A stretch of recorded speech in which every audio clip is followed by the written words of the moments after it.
does it run without you today, this week, in the business that you actually have built to date? So if you walked away for 2 weeks, which I hate that saying, people asking that, you see it all over, if you walked away for 2 weeks, what would happen? For most people, it's absolutely fucking obvious what's going to happen. And that's what we're here to fix tonight, not just talk about it. So I don't mean also the fake version of walking off. So like, yeah, I can go on holiday for 2 weeks, but I don't mean like when you're away with the family, but you're still checking WhatsApp every 20 minutes. I don't mean sitting at the pool trying to answer a client while the kids are asking you to watch me and jump in the water or your beer's getting warm. I don't mean telling everybody you're off, but secretly still pricing work. I've had guys, laptops open up at 6 o'clock in the morning, everybody's sleeping, hope nobody will notice. Approving payments, sorting staff issues, speaking to clients, solving every problem from your phone. I mean properly off, phone away, laptop closed, head out of business. What happens? Because this is where a lot of people get caught out. You can look like you have a successful business from the outside. You've got everything there. You've got the vans on the road. Everything's well logoed. Everything looks good turnover. Social media is all looks brilliant. Everything looks class from the outside. Great clients, great reputation. But the second you step out of it, it just all stops. And that's the bit we need to be honest about tonight. That's the reason we're doing this now, obviously, because it's summer, holidays are coming, and people are trying to get away. Kids are off school, weather's better, clients are away, staff are away, everyone's routine is getting knocked. So the summer is actually a brilliant stress test for your business. And I know some of you have already tried to get away, and that's been a rude awakening as well. Because you either trust it to run or you don't. And majority of people already know the answer to that. It's again one of the most obvious questions people always ask. If you stepped away from business for 2 weeks, what would happen? And it would all fall apart usually. Or else people say they're going away, but they're really just taking the business with them. I'm guilty of that even still. It's in their pocket, it's in their head, in the group chats, it's in the calls they keep answering. It's in the guilt they feel when they're not there. So tonight's not about making you feel bad as well. It's about asking the question that most people avoid because the answer is uncomfortable. And we're going to look at it from a different perspective here. Some of us are new in business, and when you're new in business and it's a new business and you have to do these things, unfortunately, you have to do the things that you maybe don't want to do at times when you're trying to build something new from scratch. But for some of us who've been in business a long, long time and it just hasn't changed, or you've built it up to a point and you're thinking, geez, at some point here, I have to get some time away. I have to be able to do something. This has to start paying me back. That's what we're focusing on tonight. And that's the most of us in here. There's very, very little people in here. Again, we only work with successful, established businesses. Very few people in here who are brand new to this. So again, we're going to look at it from a different perspective as well. We're going to touch on much later on in the slides. But, have you built a business? Essentially is the question. Or have you built yourself a very well-paid job, but you can never leave, you never have a day off? So that's kind of the line tonight, owner dependency. So we're going to look at the 2 weeks off, and this is kind of the test. And I almost hate this analogy when people ask this question. If you stepped away from your business from 2 weeks, what would happen? And it's usually blatantly obvious, but we're going to get specific here as to what days off first. So picture it properly, and some of you don't need a picture because you've just lived it recently. So you're away for a couple of weeks or even a week. Not a Friday to Monday type of thing where you can get away with it. You can just wing it.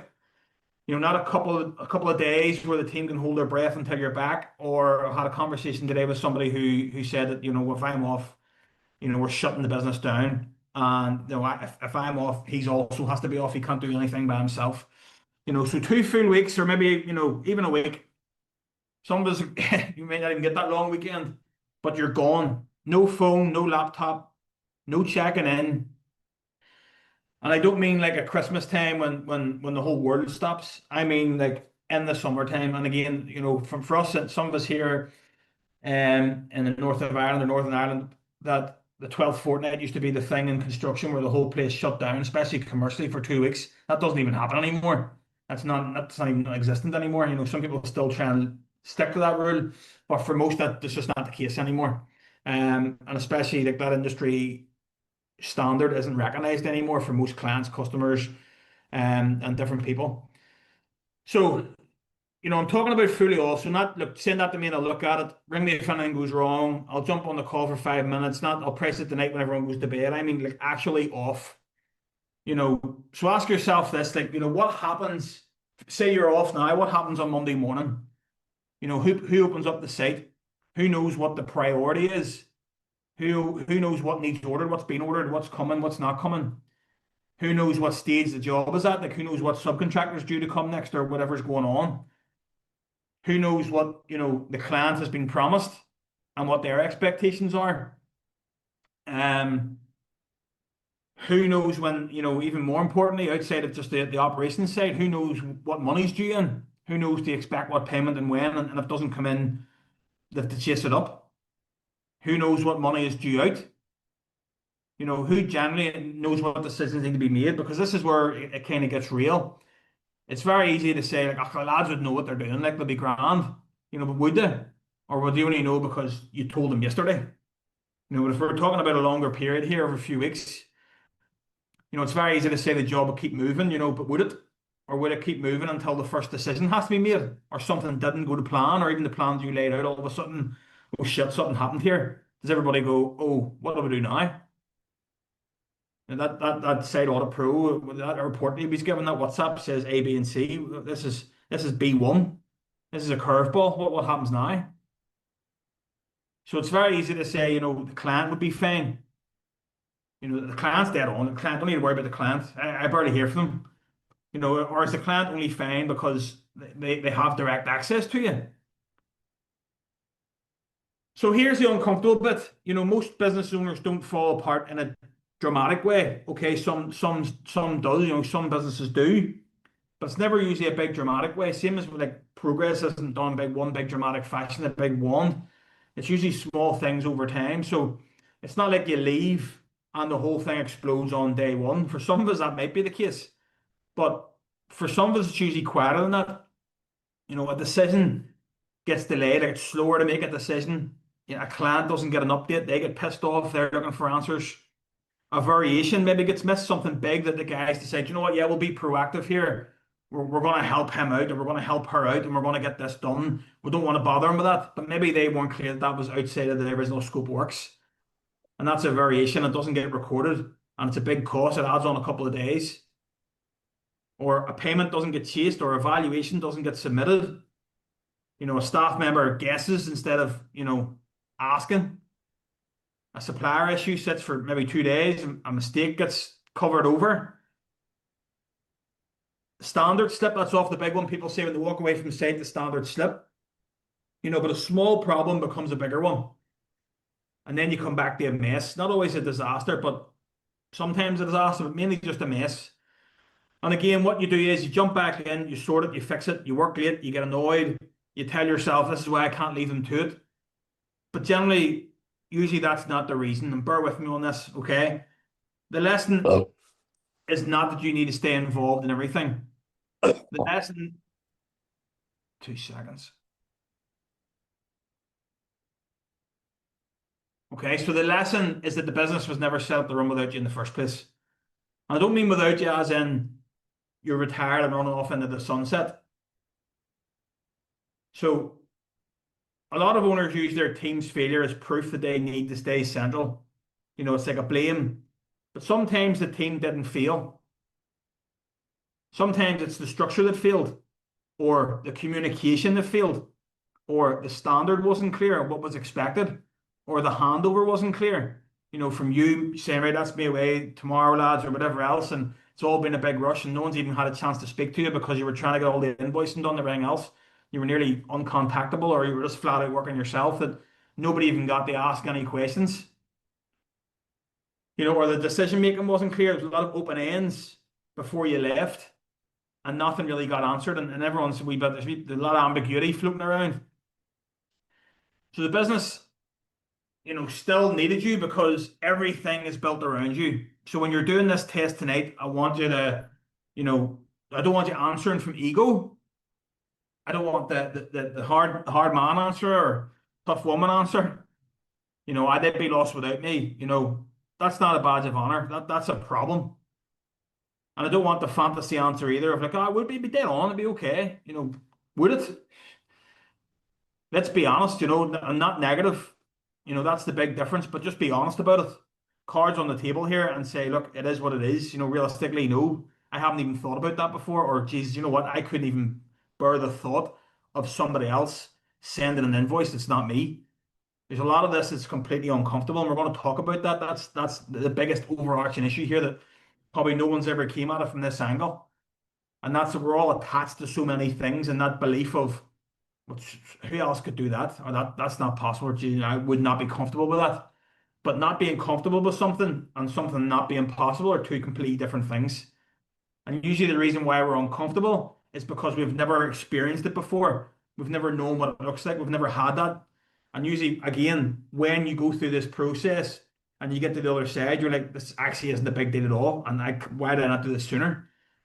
So again, it's the limiting belief. It's the belief that nobody else can do this like I can.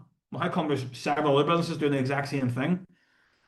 So again, it's a belief. It's a belief that you've had deeply, deeply instilled in you that you can't let go of, and that's out of fear. Everything always comes back to fear because you've never known it any other way, and that is scary. It's new territory. It's strange, but there's also something very liberating about letting go and stepping back. But again, it's not just doing it unconsciously, just letting it happen and hoping for the best.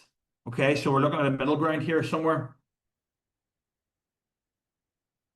And the reality is, you built yourself a job, and look, there's an easy one for this, and we've talked about this a lot in here. Most of you guys did not set out to build a business that completely depends on them. Nobody sets out in business saying, you know what, I want a business that fucking traps me, drains me, follows me home, ruins me evenings, fucking gets in the way of the marriage, don't see the kids. That's nobody wants that, but it happens by default. It happens because at the start of you building this business, you are the business. It is you. You price the work, you do the work, you speak to the client, you collect the money, you sort the problems, you make the decisions, you hold the standard personally. You keep the whole thing moving, and that makes total sense at the start. That has to happen. I went from a similar thing a few years ago when I scrapped the last business and went to this. They have to do the dirty work yourself at the start. That's just the reality of it all. So when it's just you or you and one other person, of course everything runs through you. That's not the problem. The problem is when the business grows or you're trying to evolve it, but the way it operates doesn't. So you're trying to grow the business, but how you're operating it doesn't change.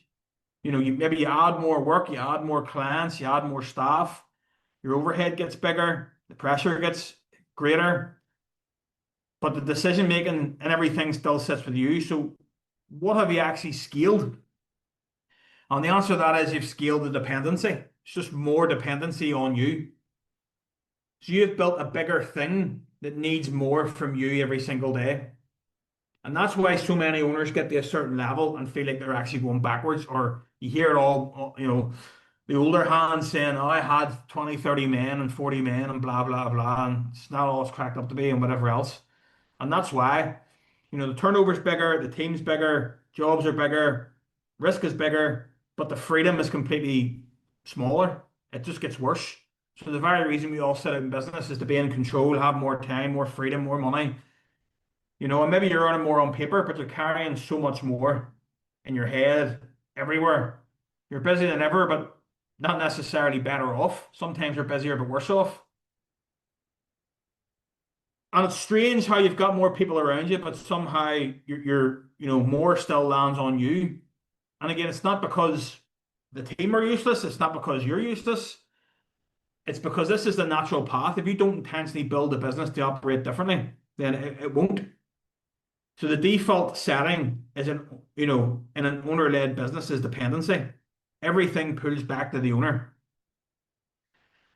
And there's a reason for that. It's because you were usually the best at the job. You care the most. You know the clients. You know the numbers, or at least you know where the money is. You know the standard, the history. You know what was promised. You know how to get things done. So people come to you. The team asks you. Client asks you. Suppliers, bookkeepers, subbies. Everyone asks you. And at first, sometimes that can actually feel good. And I've touched on this before. It can feel like control when you're making all the decisions. It feels like almost importance. There's a bit of an ego attached to it there as well. It feels like I'm needed there, but there's a massive cost to that.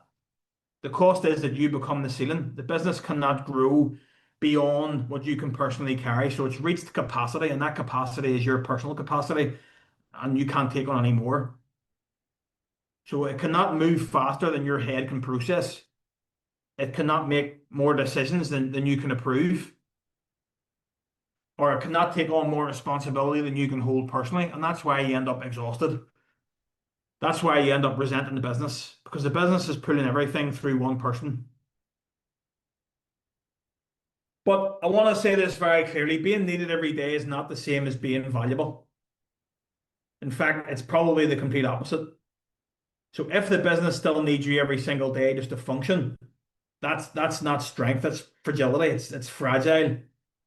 That means the whole thing is balanced on you. And I know some of you in here have teams on different aspects of the business. And you know that there's a team somewhere, I think Ryan, you're one of them, where there's a guy there who manages the maintenance of stuff, and that's great. And that's actually a nice thing. It's a nice wee setup because that guy takes control, doesn't really require your input at all, and that feels good. So like that not being relied on or relied upon actually feels better. But most of us have never experienced that before. It's completely uncharted territory. Have no idea what that's like. So we feel that it can't be that way, you know. But when everything's balanced on you, it means that how you're showing up, that founder operating system. If you're tired, it suffers. If you're distracted, it suffers. If you're away, it suffers. If something happens at home, it suffers. If you're sick, take your eye off it. It all suffers. And that's not a business that gives you freedom. That's a business that completely owns you. And again, it's not coming from a place of judgment. Most of you built what you had from nothing. There was no manual to it. You didn't have somebody, that's why you're all here, to show you how to go from tradesperson to owner. But you've just figured it out tonight. Just grin and bear it. You've survived, you've grafted, you've took the calls, you've made it work. And that deserves respect. But what got you here is not what's going to get you to the next stage. And at some point, just grafting, it turns into a trap. And if it's the only tool you have. And it's just a vicious circle. So this is where I want to get into. Obviously, that's enough of me talking at everybody and telling you what's wrong, but that's kind of the obvious part of the whole call here. Everybody knows what it feels like when it all depends on you. Most of us are in that situation. Some of us have got out of that in certain aspects of the business. So I want to make that clear. We're all in different stages of business here. There's guys here who have the operations side showing up. Very little dependency on site at all, unless somebody's off or someone leaves or something happens, you have to step back in. But in the majority of the time, the guys can go on site, you can take a step back, you can run the business. Some of us are at that stage, some of us are at the very early stages where it's only them and another guy. But I want to be very clear, and a lot of people hear this and immediately think, right, but I need more time. The reason why the business is wet is because I need more time. You think they need a better diary, a better schedule. They need to be better organized. Think they need to get up earlier, work later, answer messages faster, squeeze more into the day. Now, time matters. Okay, we've done or most of us have done all the time trainings. We've talked about it to death. We've talked about the white space. We've talked about the diary, the daily diary, the 90-minute operating system, all trainings in here, the Friday resets, the weekly meetings.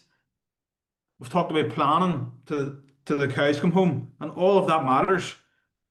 But tonight is not really a time issue. It goes much deeper than that. And the reason why it's not a time issue is because if I could give you some of you another 10 hours a week, the same thing would happen. You'd fill it with more decisions, more calls, more chasing, more firefighting, more things that should not need you in the first place. And that's the point here. If we have more time, we'll fill that with more of the same stuff. So this is deeper than time. This is identity. And this is a very, very important bit. I want to listen carefully. This is the part that people don't always like talking about.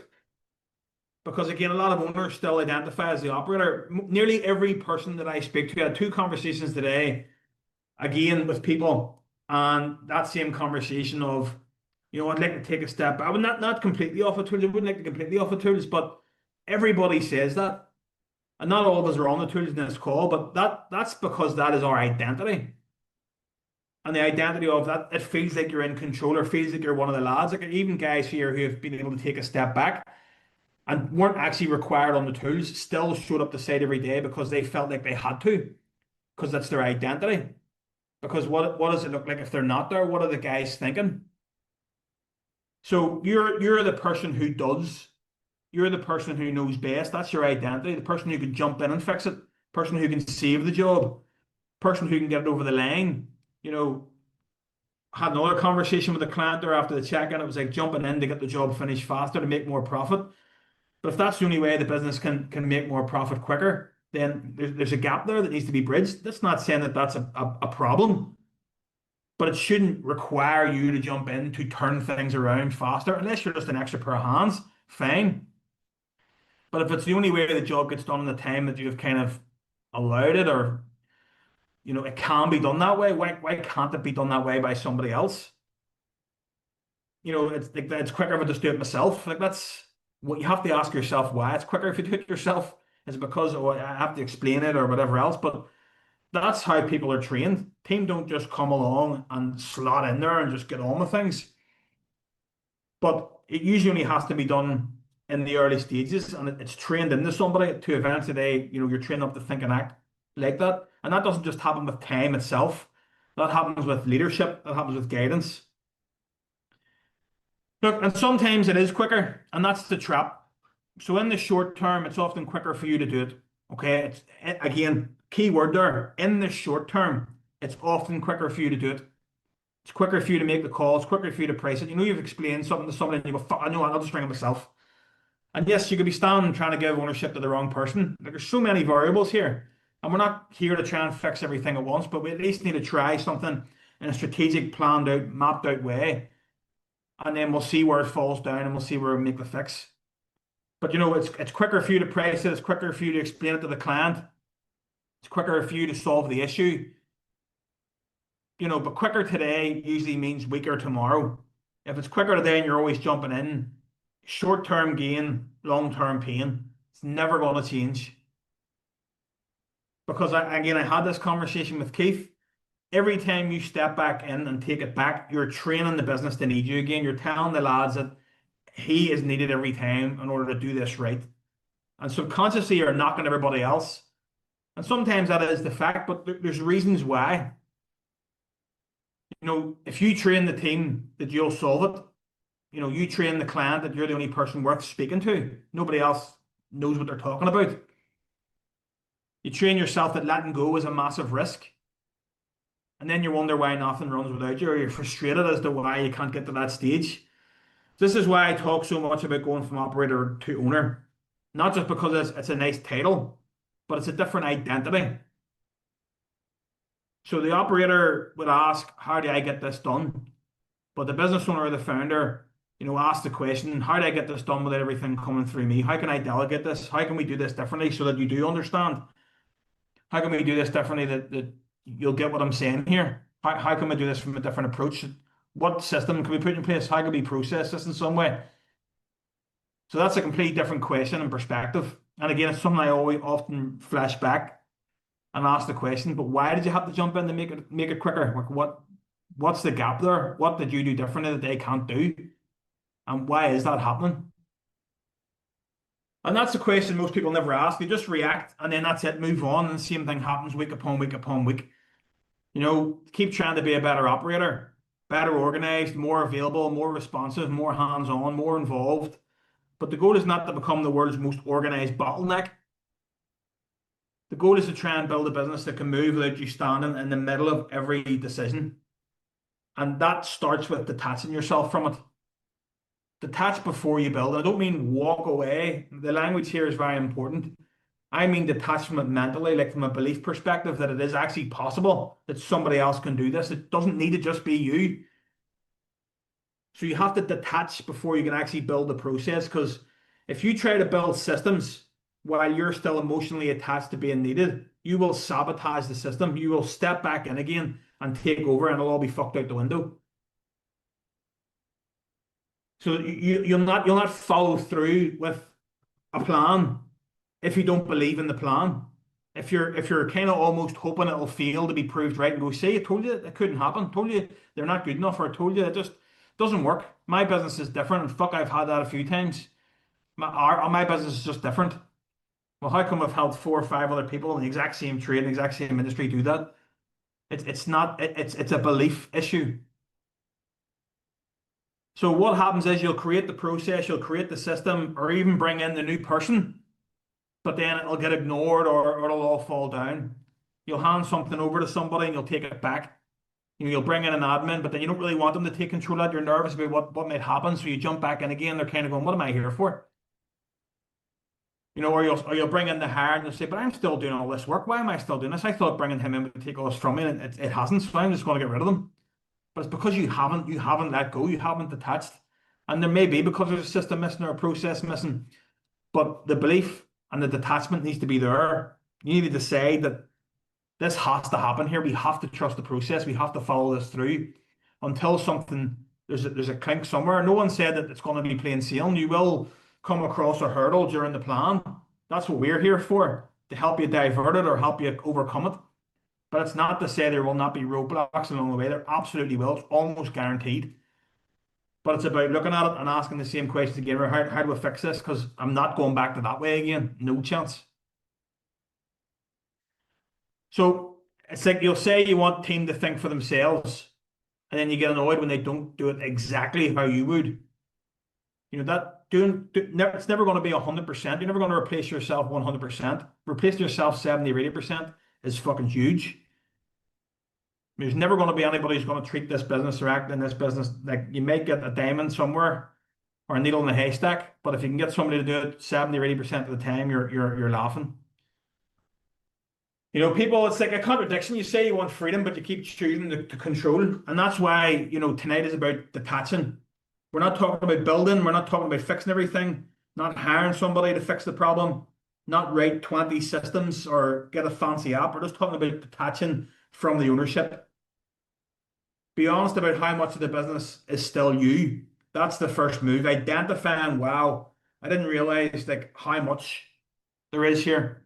That's the first move. There's going to be a lot of this here. I've filled a whole calendar for July and August, and every one falls in the line after the other. So tonight we're just talking about the awareness and detaching from feeling like you're the only person that can do it, essentially. So the first move is detach, then we're going to decide, then we're going to build it, then we're going to hold the line. Most people try to skip straight to the build section.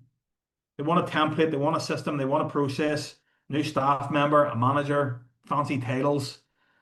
But if you haven't, again, detached from the person being that everything depends on you, like that ownership or that limiting belief, you'll pull it back to you every time. Like I always say, if you bring in an A-team player into your business from another business and you expect them to just take the lead and run with it, if your business doesn't have the right leadership, the right systems, processes, foundation, team who are used to being managed by somebody else or a certain way, it will fall apart. And that A-team player can then become a B-team player very quickly, because what made them an A-team player was the business they were in that supported them in their role. But if your business doesn't have that, there's nobody's going to perform. So it'll always come back to you. It won't work out, and you'll not believe in it. And you go, see, try to bring somebody in, it didn't work. But it wasn't the fact that bringing somebody in, it was how it was done. It was because you didn't detach, you didn't fully believe or have an understanding of the role, what it would look like, what it was going to feel like, that unfamiliar territory. I'm sure you've all heard about that saying about being the smartest person in the room and the fact that you're in the wrong room. You don't want to be proud of being the only person with all the answers. You want people in your team to be smarter than you, to come up with better tradesmen, coming up with solutions to things.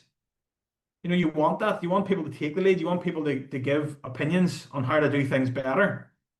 I often say in here, the systems and process that we give are just the foundation, the simple format of it to make it easy and implementable for everybody. But we're hoping that then either you or somebody in your team says, "Do you know what? It'll be better if we had a line for this or a line for that or a column for this or a column for that. Do you know what? We could automate this. Brilliant. What we're trying to show you here is the fundamentals, the principles, and you can evolve them as much as you want. And that's what you want your team to do. You want your team to come. It's not my way or the highway. It's here's the process. Here's what it should be like. This is what the minimum requirement is, and then you can take it and run with it. It's also worth saying, and a lot of you have experienced this as well, you'll be surprised what the people around you are capable of when you lead them and not just ride them. So some people on your team who are with you right under your nose are capable of much, much more.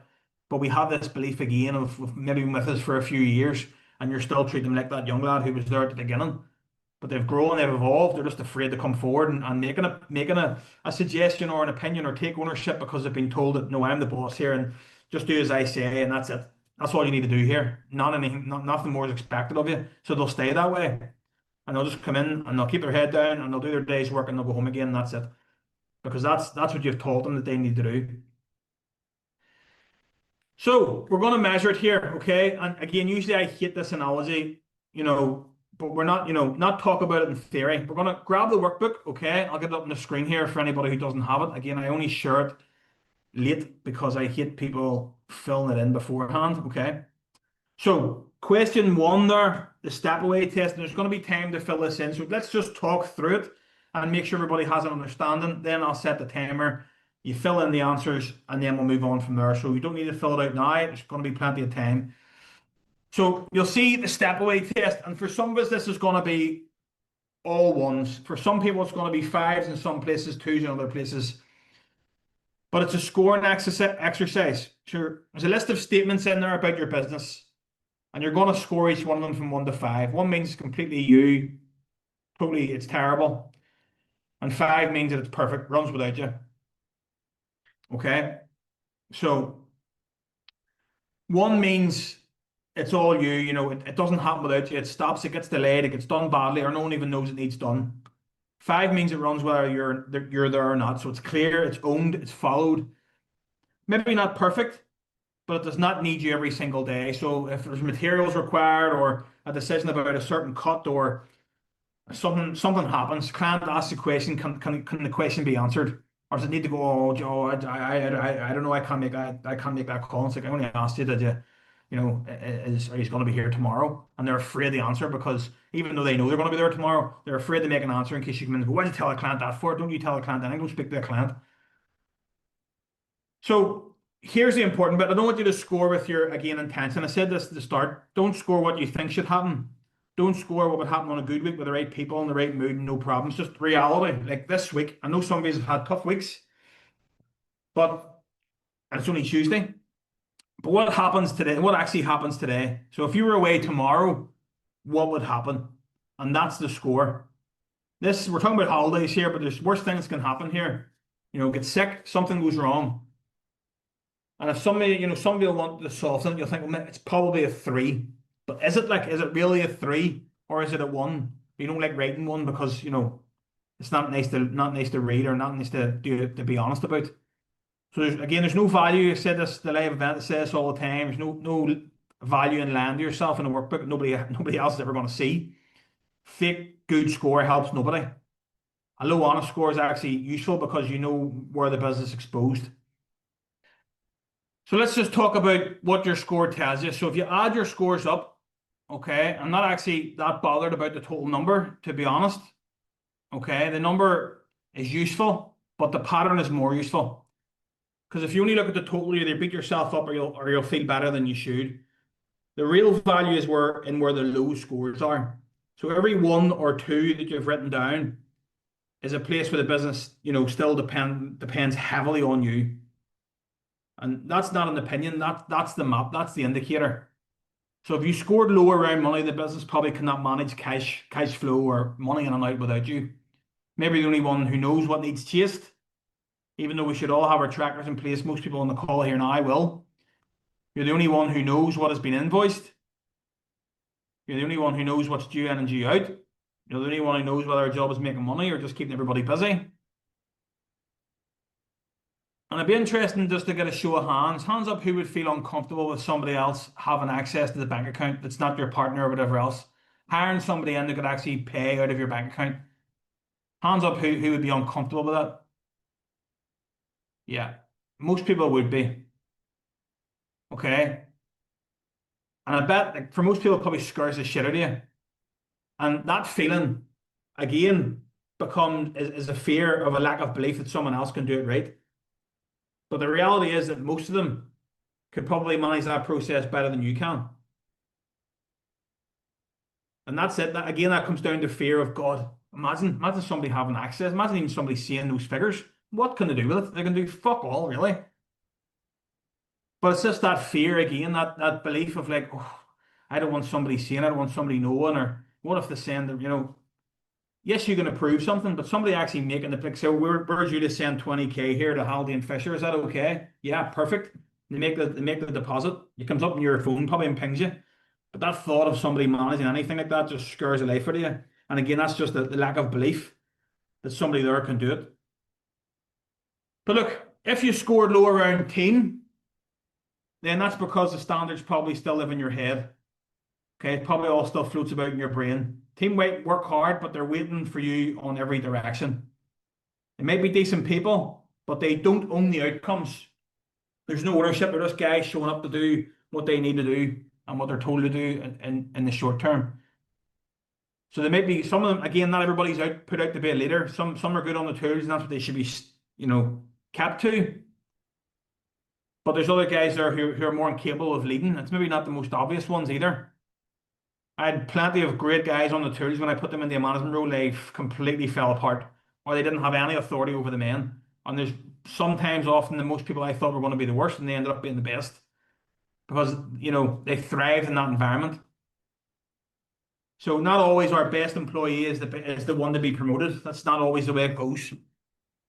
So if you scored lower around clients, then the relationship is probably with you personally and not with the business. And we all need to get away from that. People often say, "Oh, but people want me." That's the people. People don't want you. Not in this space. People want the outcome that you can provide for them. Whether you're there standing over them or not, that again, that's a belief that people think, "Oh, he's here. That means it's important." But if the job gets done exactly as they asked and exactly how they require, that's what they're paying for. They're paying for the outcome. And again, that's also something that it is difficult to detach from, but that is the reality. So that means when you step away, the client feels like the business has stepped away. That's dangerous. If every client wants you, then you haven't built a company brand. You've built personal dependency. Okay, so you're still like that one-man band. If you scored lower around the operations, then the job probably moves because you're the one that keeps pushing it, not because there's a rhythm, not because there's a handover there of like, okay, now you're in control here, you're taking over. This is all the information. This is what's happening. That's a handover. Handover is from you pricing the job, you running the job, and you going to lads and saying, right, lads, this is how this job's going to go here from start to finish. Here's the program. Here's the dates. Here's the check-ins. Here's this, and then checking in on a regular basis. So not because the job's not working because it's not because it's not following the program or the program's fault, being properly owned. It's because you're dragging it forward every day. You're checking in and going, it's not being done by the end of the day. We need to push this on. Every day you're stepping in, not like, guys, program's clear here. Everybody knows what they need to do. And that's exhausting. And again, I want to be clear, this is not to make anybody feel bad. Most of you have built this business because you had to. I already said that at the beginning. At the start, there was nobody else. Some of you have a bigger team or subcontract chain, but you're still behaving as if you're alone. And for guys still on their own, or maybe have an apprentice or a small team, this is how you break out of it the right way. So you don't wait until you have a team or wait until you have these things and people before you actually put these things in place. It starts from you in the beginning. That's the easiest way to do it. So look at your scores, and I want you to ask yourself, where is the business still leaning on you the most? Not where do you wish it was better? Where does it actually stop without me? So it'd be interesting to hear, okay? Not the full score if you don't want to, but I want to just say something as well.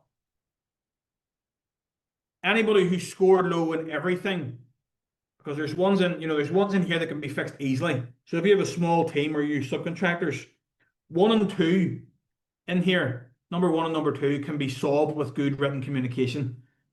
So if you're struggling to pick one, I would start with the team aspect first before moving on, then moving on to admin related tasks. The last one in here for most people will be financial. Okay, so like financial is usually one of the last things you'll let go of. But again, most of that comes down to admin as well. But the team issues can mostly be solved with clear communication, written communication, proper guidance. That's something that you can have full control in from the beginning. And it doesn't really take time, it's just a better way of doing things. So if I was you, I'd be picking, if you were new to this and everything was low, I'd be picking one or two. But it'd be good to get a quick feel from a couple of people. Dan, who I was going to ask, isn't even there. So again, for anybody who is new to this, definitely go to one and two first. Because I actually already said it and Shimmy's just reaffirmed it. What can be solved with good written communication will solve the majority of most people's problems in here when it comes down to team or clients. And yes, there will be people who don't show up, there will be people, but that's a totally different matter.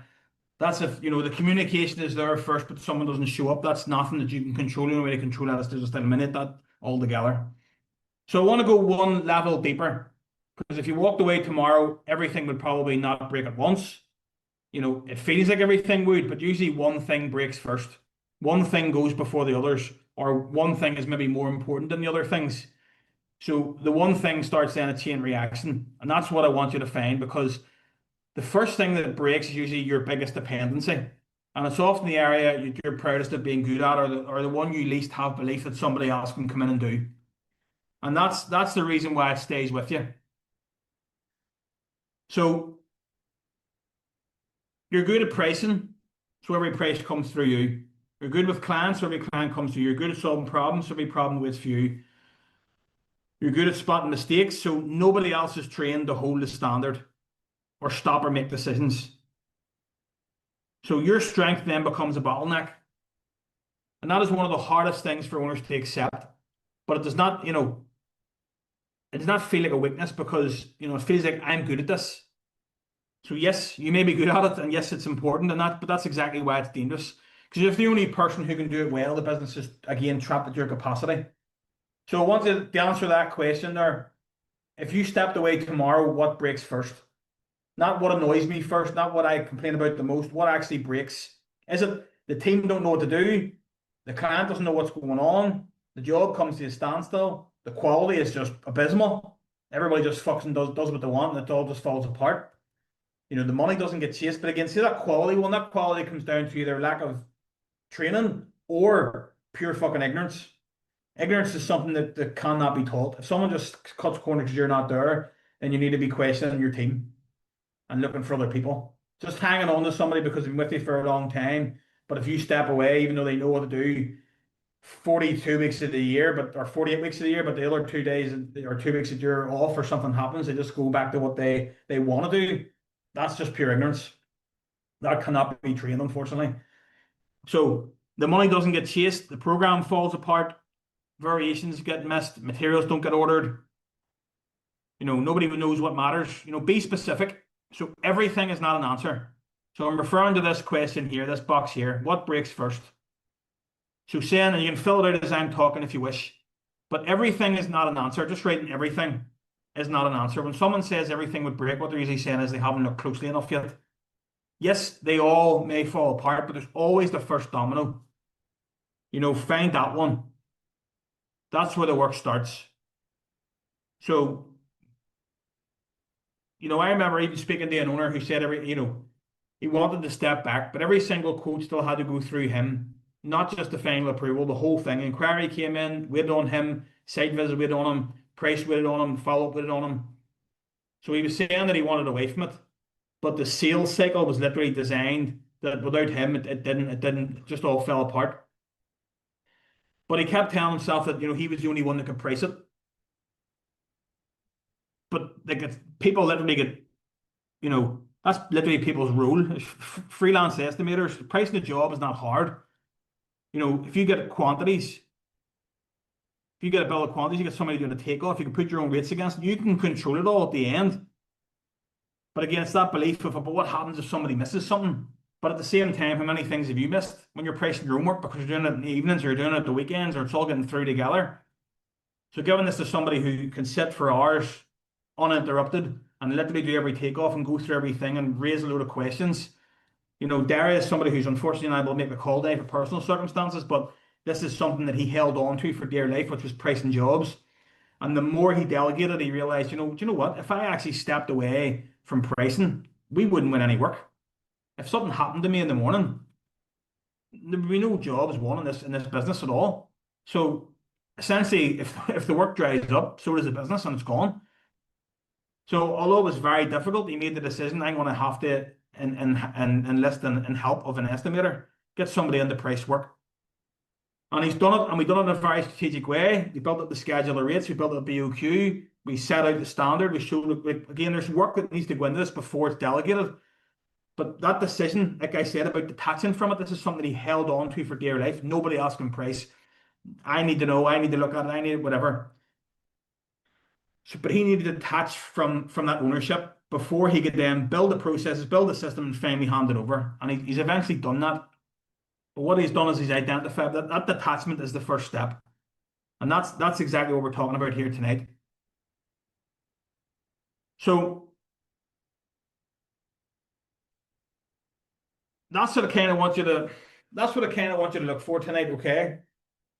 You know, not who to blame, not which person is annoying you, not which staff member doesn't care enough. You know, not what hasn't been built yet, because that's where sorry, that is the question you meant to be asking. What has not been built yet? Because that's where you get your power back. You know, not by moaning about the team, but by building something that they can actually follow. But again, the detachment needs to come first. There's probably several things on that list that you're looking at, and you think to yourself, I am never letting that go. But that's something that probably you need to work on the most. Then, if you are looking at that list, going, no chance am I letting that go. And that's why I asked that question about the bank account. That's often the last thing that anybody will let go of. Like I worked in companies there at a seriously high level. I made decisions well over and above anything that they even knew about. But when it came down to signing the check for anything over $5,000, they needed to sign the check. I was making £1 million decisions every single day that affected that business, about how the projects were going, about hiring and firing. But that reality of, no, I need to be the one that signs this in ink, and I need to know where it's going and what it's doing. And they had to come in every week and sign checks, and I was like, what the fuck, like, what is going on here? So many other things that could be going wrong here that they don't even have awareness of what's going on because it's being looked after by somebody else, but they couldn't let go of that one thing of, like, I needed to sign the check. So it's again that belief. It's like that. It's a fear of, that's money. Like it's a big fear. So if there's something on that list, there's going to be a couple of things. So if you're new in business, 1 and 2 should be your starting point. Okay, quotes and prices, admin, stuff like that. Yes, and then the last one's usually going to be the finances, and that's where the one that makes you, if you're in this for a long time, the one that makes you the most uncomfortable, or the one that you feel there's no way I can come back from that. Like, no one else can go out and survey a job. That's what I'd be looking at. That's what I'd be looking at first and thinking, okay, why? What's your fear here? And I can guarantee that anything that you think someone else can't do, we could build it out, no problem, and get anybody to do it. Because anything, I would challenge anything in your business could be done that way. It could always be processed out or systemized. Okay, so the one thing. So here's the important part again. Like every time we do anything in here, there's probably a list, and some of us may have ones for everything. But we're not here to fix everything tonight, okay? And again, there's going to be a whole other series I'll get into shortly. But you cannot fix the whole business in one call. We've only been on the call for an hour. But if you leave here tonight with 10 things, you'll do none of them properly. But that's what most people do. They get a burst of motivation. They'll write a massive list. Again, I talk about this all the time. They decide they're going to sort the diary, the team, the numbers, the pricing, the program, client communication, subcontractors, systems, but then Monday happens. The phone rings, job kicks off, client needs something doesn't turn in, payments late, everything disappears. So we're not doing that. We're going to pick one thing, focus on, give it 100%, and then move on to the next thing. But one dependency, one part of the business that needs to start running with less of you in it.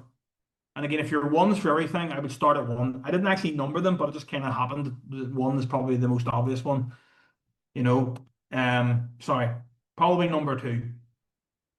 So if your team doesn't know what to do without every day without telling them, that's a serious issue.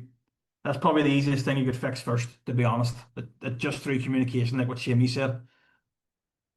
And again, if you have one guy, that's a lot easier than what Shamey was dealing with, which was a lot of guys. Okay, still some less some of our commercial guys, but when you have 5 or 6 or 7, maybe 10 men, 3 or 4 different jobs at a time, that can get a lot.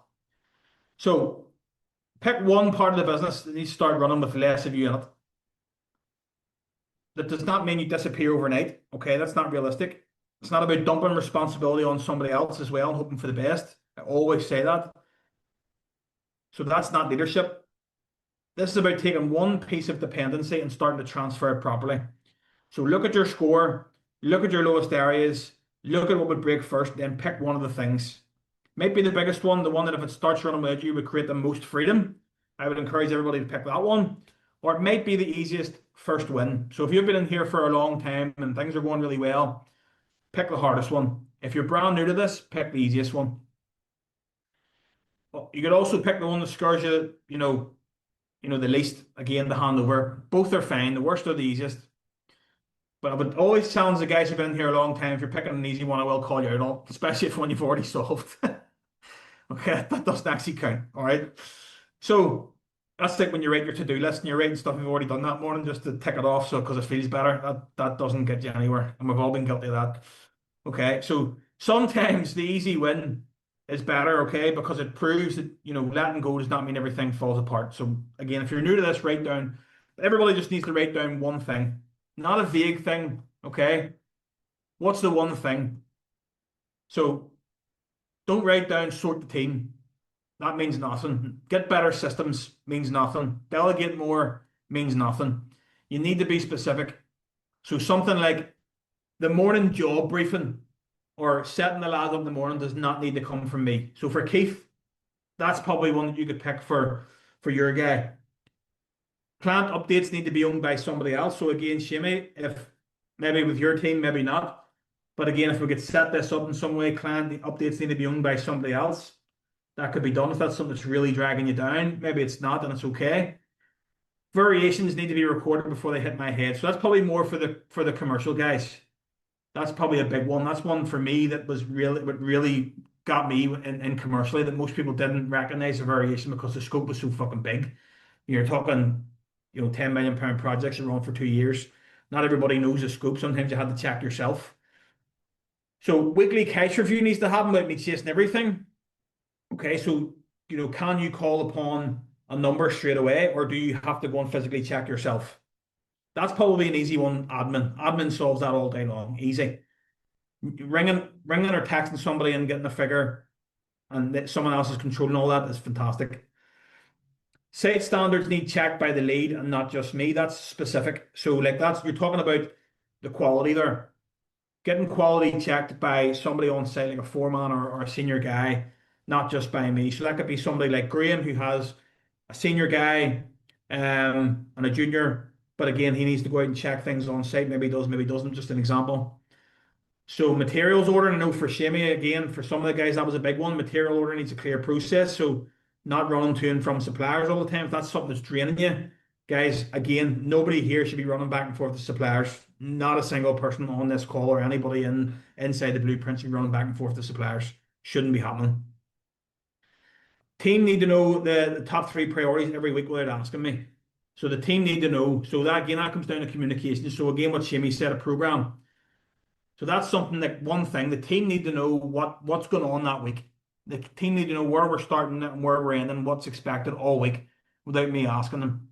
That's the kind of level of detail that we're talking about. The one thing here. Then underneath the one thing, I want you to write the actual first step.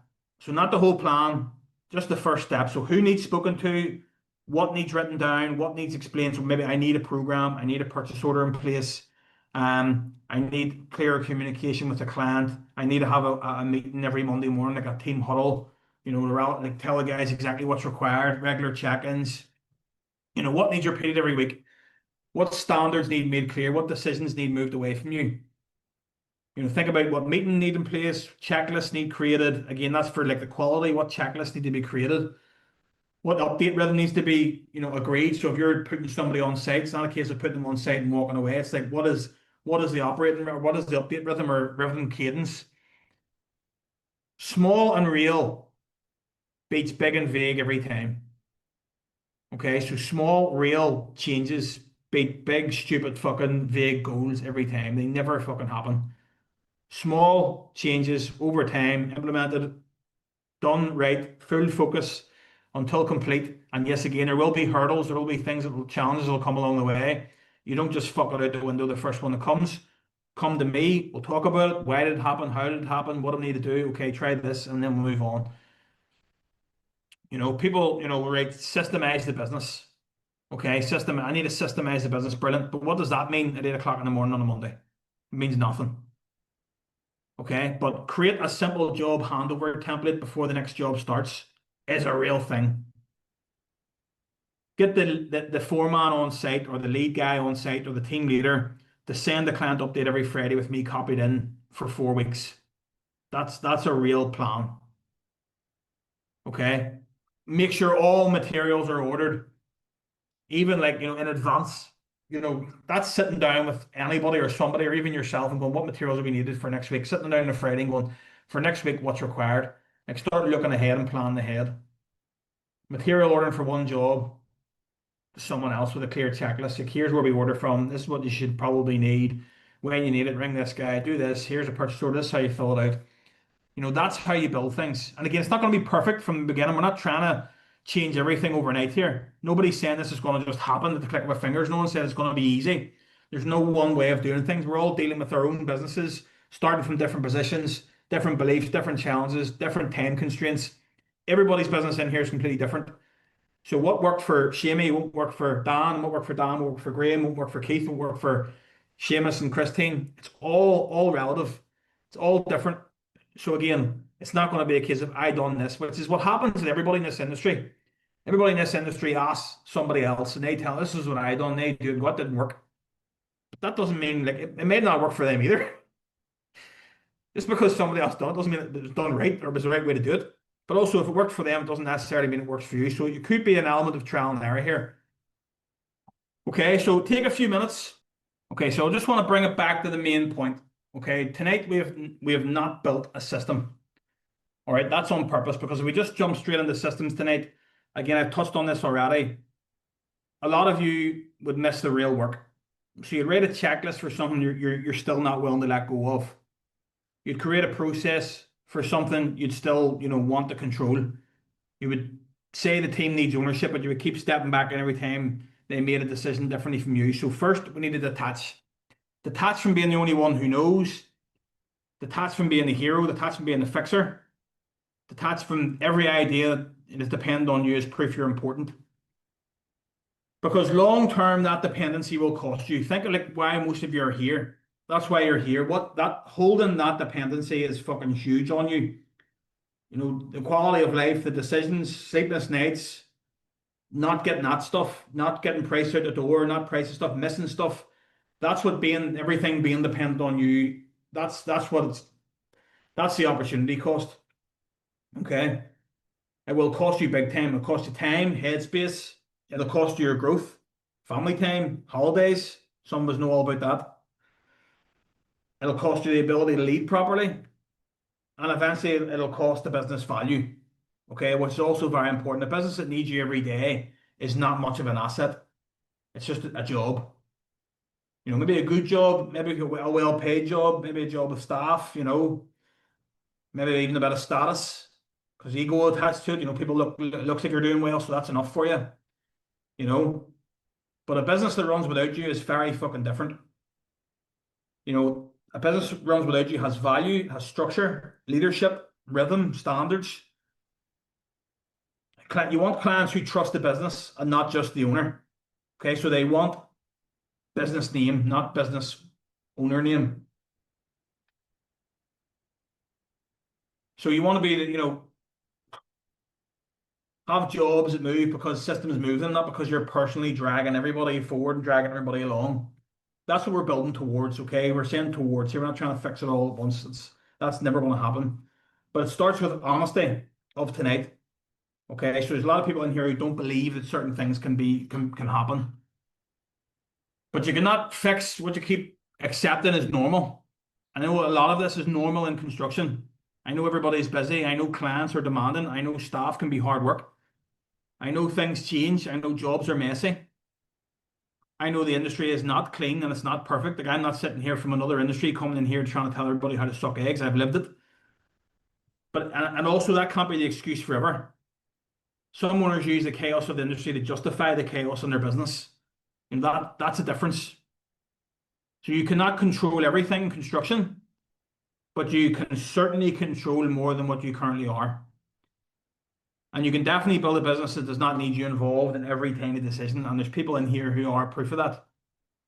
So that, and not everybody believed that in the beginning. Not everybody, in fact, I would challenge most people came here in the beginning with not any idea of how it was going to happen or whether they believed it or not. But that's where the coaching comes in. That's where the training comes in.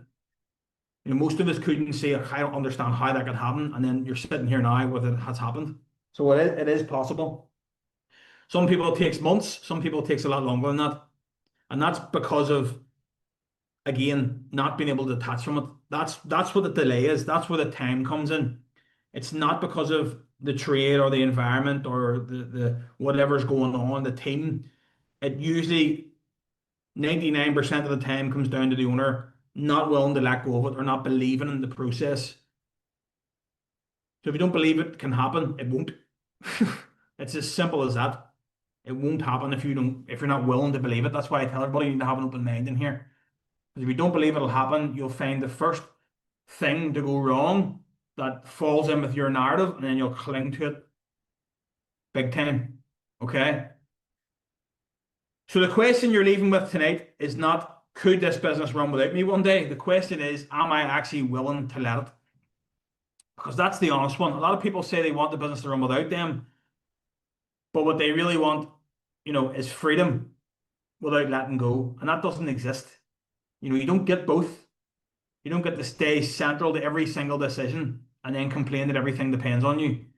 At some point, you have to choose. And I'm not saying, again, fucking things over and hoping for the best. But do I want to be needed or do I want to build something that works? That's the shift in here. Like I said before, when I ran businesses for others and they stepped back, people prefer to deal with me. Clients, team, they actually hated speaking to the owner because the owner was hard to get a hold of. He was unreliable. He was stretched. He was detached. He didn't have the answers. And people prefer to deal with somebody who was in control. So if you had a project manager, a contracts manager, and their only role is to look after the project, they will do that much better than you trying to deal with the project and 4 other projects and the pricing and everything else going on. When somebody's so focused to look after one area, they will do it much better than you trying to look after 15. But again, you have to accept that first and detach that the client is more than happy to talk to Jimmy because Jimmy's actually the only thing he needs to worry about is that client. Or maybe 2 clients, and you're trying to deal with a million things going on.